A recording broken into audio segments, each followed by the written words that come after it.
Joe Biden announced that he will nominate the first Black woman to the Supreme Court.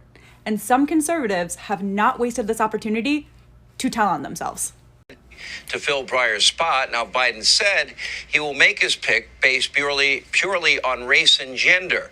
Anybody, whether you're white or black, when you put somebody in based on skin color and not based on merit, and if they can actually do the job, something is highly wrong. If you see Black women nominated to the Supreme Court or any position of power, and your initial reaction is to assume that she was chosen because of her race and her gender, and not because of her credentials or her merit or her education, you have a bias against Black women being in positions of power.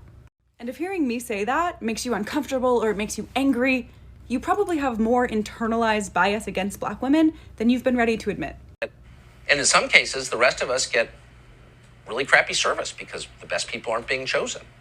That's just true. The only conservative take that I've seen that offers any level of nuance into this attempt to discredit the merit of Black women has come from Diamond and Silk, who also said this.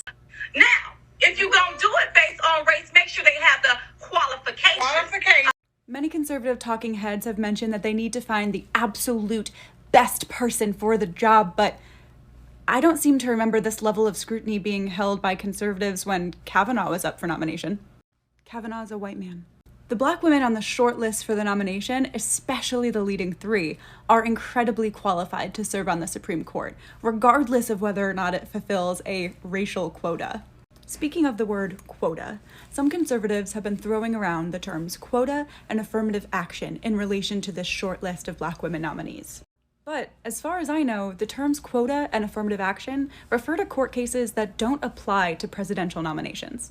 And even if they did apply here, Justice Powell ruled that this could only be used in cases where someone was selected for no reason other than race. And in the case of these potential nominees, there are several reasons other than race.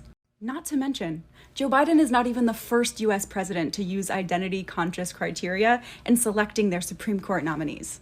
Notable others to include Republican presidents like George H.W. Bush, Ronald Reagan, and Donald Trump. Come back for part 2, and we'll discuss how when Republican presidents have used race or gender to choose their Supreme Court nominations, conservatives didn't really seem to care. So what's the big deal now?